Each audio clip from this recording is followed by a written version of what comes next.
Magandang araw mga kachacha buratse. Ayan, pinabuksan na nga po nitong aking dalawang anak ang kanilang alkansya. Wow! Dahil gusto nga daw po nilang makatulong sa amin ng kanilang papa para pandagdag daw po iyan sa pambili ng kanilang mga gamit sa school. Ayan, at nakaipon nga din po sila dyan ng 3,900 pesos mahigit. Ayan, o diba, napaka very good naman po talaga nitong mga batang ito. At dahil tinanghali na nga po kami ng gising, ayan, kumain lang po kami ng almusal at dali-dali na nga rin po kaming umalis itong aking asawa, papunta nga po kami ng bayan. Ayan, at nakasakay na nga po kami nitong bangka, no? Papunta na kami ng bayan. Ngayon pa nga lang po kaming araw mamimili ng mga gamit ng mga bata sa school. O diba, talagang last minute na kami mamili dahil pasukan na nga po bukas. Kasi nga po ay hindi nagkaroon ng biyahe kahapon.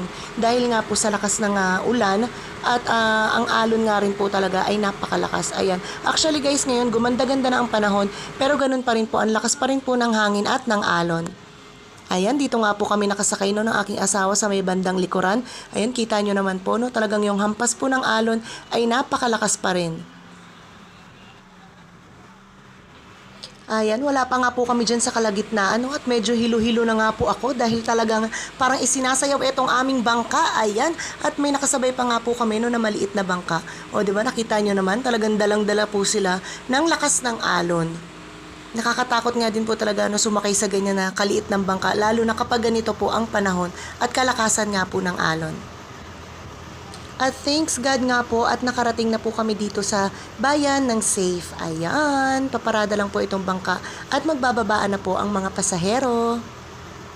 Ayan, at parang ayoko pa nga pong bumaba, no? Dahil ang pakiramdam ko dyan ay nahihilo pa ako.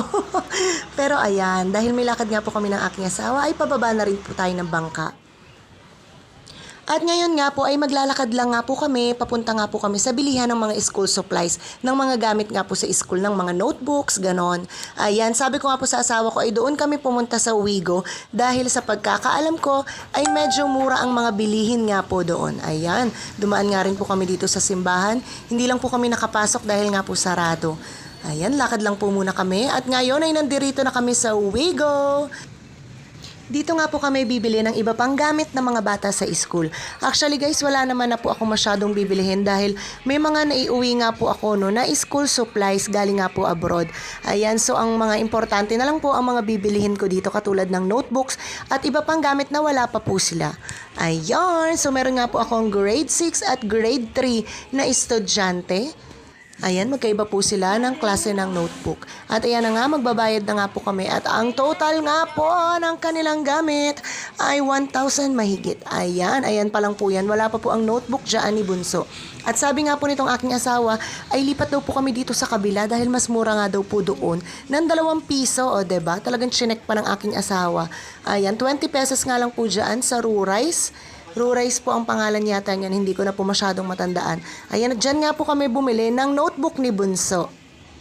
Hindi ko na nga po pala binilihan ng bagong bag si Bunso dahil meron pa nga po siyang extrang bag na nakatago. Ayan, dahil padala nga po iyon ng aking kuya. At ngayon ay dumaan na nga rin po kami dito sa bilihan nga po ng sapatos. Binilihan lang po namin sila ng black shoes pang school. At dahil nakaramdam na nga po kami ng gutom ng aking asawa, ay kumain muna kami ng Angel's Burger. Ayan, shout out po kay ate. Kain po muna tayo.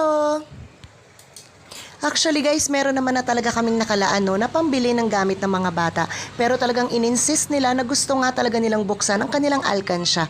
Ayan, at inuna nga po muna namin ipamili ang mga bariya nga po na nagaling po sa kanilang alkansya. Ayan, at nag-withdraw nga po ang aking asawa dyan dahil wala pa nga po palang slacks na pantalon itong aking panganay dahil pantalon na nga po pala sila sa grade 6. At ang sobra pa nga po ay namili na rin po kami ng stocks. Ayan, mga biskwit po nila na pambaon din sa school.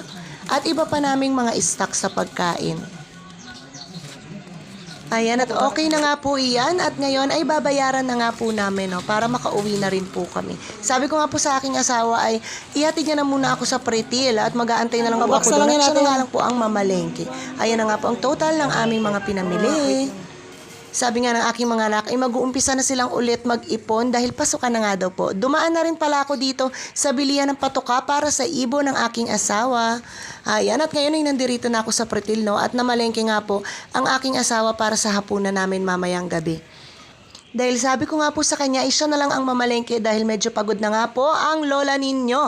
Ayan, at ngayon nga ay ayan ang bangka. Napuno na po iyan at paalis na nga po. Hindi na po kami nakaabot sumakay dahil kompleto na po at husto na ang bilang ng pasahero.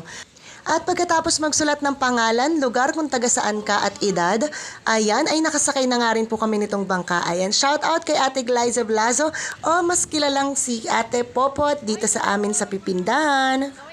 At tinatawag ko nga rin po dyan si Boy 2, ayan na nasa likuran ko, pero nahihiya nga po siyang kumaway. Minsan kasi nahihiya pa rin talaga akong isama ang aking mga taga-kabarangay sa aking pag-vlog. Ayan, dahil baka nga po magalit sila. Siyempre, kailangan talaga ng permission bago natin sila isama sa ating mga video. Ayan, at ngayon nga po, thanks God, at nakarating na nga din po kami dito sa amin sa bahay. Thank you for watching. Yan lang po muna.